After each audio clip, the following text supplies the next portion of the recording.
cette envie d'entreprendre qu'on peut porter et nos connaissances de territoire, en fait, on arrive très peu à être audible dans les systèmes classiques,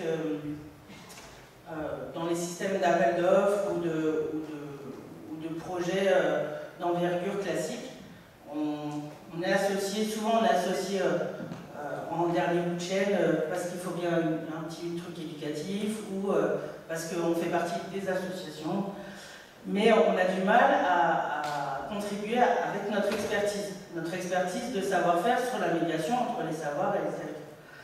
Ou même, par exemple, quand on a été lauréat des investissements d'avenir il y a 4 ans, on a eu 600 000 € à investir sur le Grand Est, on a été lauréat, on était très contents, et on n'avait aucune collectivité en face, aucune, donc on a trouvé des millions de petits partenaires. Mais en fait, les investissements que nous on porte, qui sont sur l'ingénierie sociale, l'éducation, les nouvelles formes d'éducation ou les nouvelles formes de rapport au savoir, ils n'existent pas. Et ils ne sont pas audibles. Donc l'intérêt qu'on a, nous, de travailler avec l'Alliance Sens et Économie et de rejoindre un projet comme la microville, c'est qu'enfin, l'expertise qu'on peut porter, elle est entendue. Elle est entendue au même titre qu'une autre expertise économique, puisqu'elle n'en est pas moins économique, puisque nous, on fait du service, donc à chaque projet de service qu'on crée, il y a de l'emploi, il y a des économies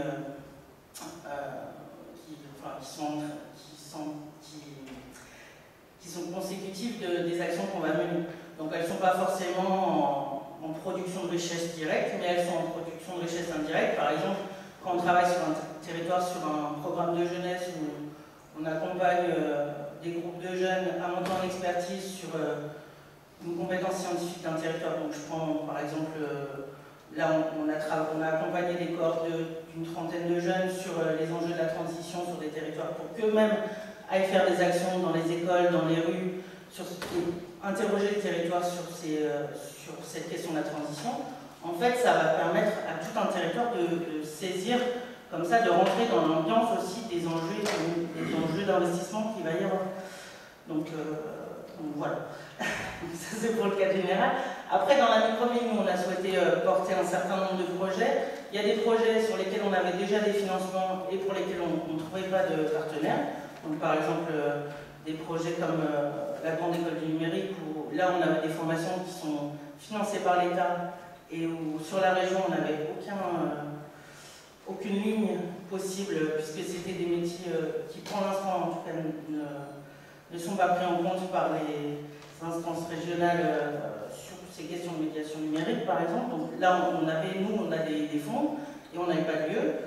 Donc là l'idée de travailler, de soumettre ce projet-là à la microville, pour nous c'était une opportunité de pouvoir, avec d'autres acteurs du numérique, de créer un écosystème, d'avoir un écosystème favorable pour ces formations et puis de pouvoir les initier un peu dans le confort. Il y a d'autres projets qui répondaient plus à des attentes du territoire et de nos membres sur le territoire qui sont de l'ordre de l'agriculture urbaine, l'idée de mettre en place par exemple une ferme pédagogique sur la microville, mais alors c'est pas une ferme pédagogique classique, c'est plutôt l'idée d'avoir un lieu d'expérimentation et d'éducation autour des enjeux agricoles et de la paysannerie aujourd'hui, sur comment on accompagne l'autoproduction alimentaire ou l'expérimentation agricole des individus. Et là-dessus, typiquement, il y a beaucoup d'habitants de Courcy qui nous ont envoyé des mails et qui veulent contribuer à la réflexion sur ce projet-là. Donc il y a d'autres projets qui sont plus axés sur le loisir, comment on met en œuvre sur une microville qui va accueillir beaucoup d'habitants de nouvelles formes de centres de loisirs, d'accueil de loisirs pour les enfants qui seront sur le site. Et tant qu'à faire, autant en profiter pour travailler sur des approches innovantes du loisir aujourd'hui. Et puis, il y a des projets muséographiques, mais aussi qui sont pareils sur une dimension où l'idée c'est de créer des musées, un musée en l'occurrence autour des savoirs et des techniques, mais un musée qui est contributif, donc qui se base sur des techniques autour des sciences rurales. C'est comment en fait on capte les questions des populations ou les réponses des populations et comment on les met en scène dans un musée. Donc il y a une partie plus classique, mais il y a aussi une partie plus vivante. Donc toutes ces innovations-là, nous on pense qu'elles sont porteuses partie des financements plutôt d'un point de vue européen ou sur d'autres d'un point de vue État. Localement, on voit qu'il y a c'est compliqué encore sur le Grand Est d'entendre l'opportunité économique de ce type de projet, et le fait d'être associé dans le cadre de la microvie, dans une SCIC, avec d'autres partenaires, ça nous permet aussi de consolider le projet, de faire en sorte qu'il ait plus de sens et qu'il soit plus audible vis-à-vis des partenaires.